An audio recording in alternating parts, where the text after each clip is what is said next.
Bueno, yo soy Carla Mas, soy chilena, pero trabajo en una organización binacional en Perú y en Ecuador. Es una alianza, se llama Alianza Cuencas Sagradas Amazónicas, que está compuesta por 27 nacionalidades y pueblos indígenas de la Amazonía ecuatoriana y centro-norte peruana, que en asociación con algunas organizaciones de la sociedad civil de la región fundamentalmente trazaron una visión común, que es la protección permanente de 35 millones de hectáreas de este bosque en pie. Son bosques, grandes extensiones de bosque aún en pie, donde habitan 600.000 personas indígenas, donde es un lugar de la mayor diversidad del mundo. Hay una visión común, hay un plan de acción que se llama Plan Bioregional, que establece 9 sendas de transición socioecológica desde la Amazonía al mundo. Estas comunidades, estos pueblos, estos saberes reconocen que lo que hacen a nivel territorial no responde exclusivamente para sus propias necesidades, sino que para las necesidades del llamado y de la crisis policrisis en la que hoy estamos enfrentados. En ese marco, digamos, es que yo hacía la reflexión sobre cómo implementar Escazú, cómo traer Escazú y cómo transformar el acuerdo de Escazú en una herramienta concreta a nivel territorial. Y bueno, planteo unas reflexiones acá, no del todo desarrolladas, pero seguramente podemos en el transcurso de estos días seguir indagando al respecto. No obstante eso, creo que el punto que traen acá las compañeras es fundamental, que todo papel resiste. Entonces, si bien podemos ver a Escazú como una herramienta de implementación de cuidado y protección de los derechos de acceso y una democracia de tercera generación, nada funciona si es que no hay implementación. Y la implementación yo creo que es importante reconocer que tiene que ver con el Estado, pero tiene que ver con el público. Y voy a referirme también un poco a eso en mi intervención. Entonces, voy a plantear cuatro ideas generales de cómo creo que Escazú puede ser una interesante herramienta para la protección de los derechos. Ya sabemos, ¿no? Escazú, la forma en que se creó es una forma que no hay comparación, en tanto las personas representantes de organizaciones o de la sociedad civil pudieron estar partícipes sentadas en la mesa con los estados. A todos ellos les llaman público.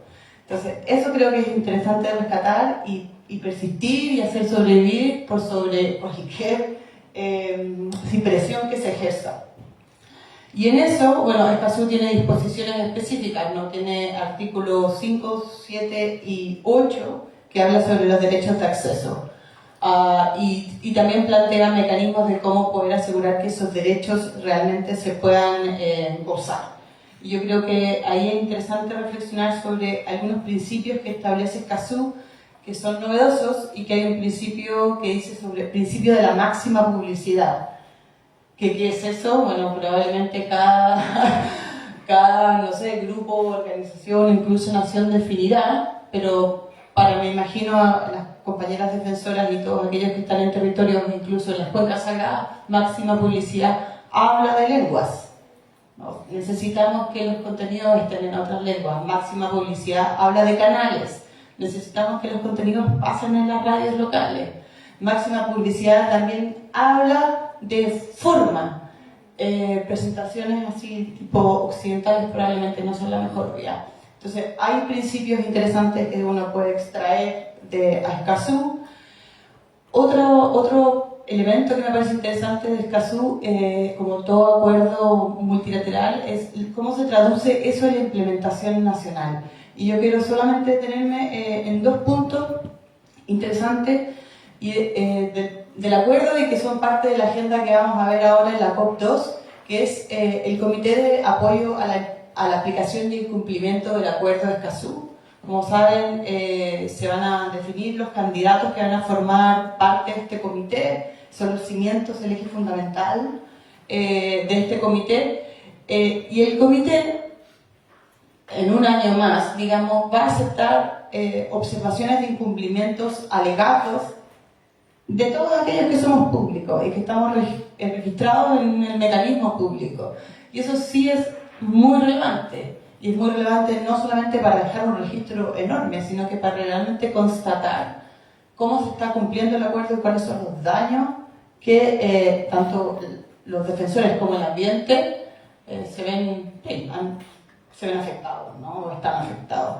Entonces, me parece que el rol del público en la implementación nacional es fundamental, además de la forma en que Escazú puede contribuir a lo que decía Mayra al principio, ¿no? A los sistemas de evaluación de impacto ambiental, que la mayoría tienen mecanismos de participación ciudadana bien precarios, por no decir otra palabra, y obviamente nuevamente el principio de máxima publicidad, precautorio, intergeneracional, deben de mejorar estos sistemas que todos los países tienen. Entonces no es necesariamente crear una nueva rueda, sino que afinarla en función de estas nuevas disposiciones.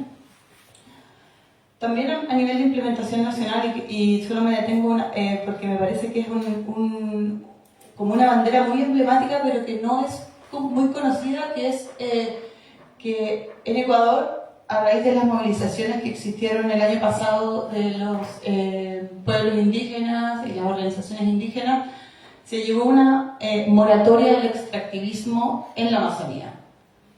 Un decreto 95 que frena la expansión petrolera en la Amazonía ecuatoriana por un año.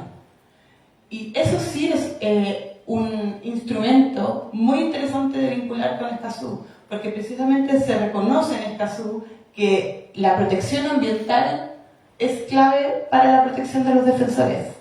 Entonces hay muchos vínculos que hacer respecto de este tipo de instrumentos que son, digamos, difíciles de obtener o decretos que son difíciles de obtener, pero necesarios para la transición social y ecológica que necesitamos emprender.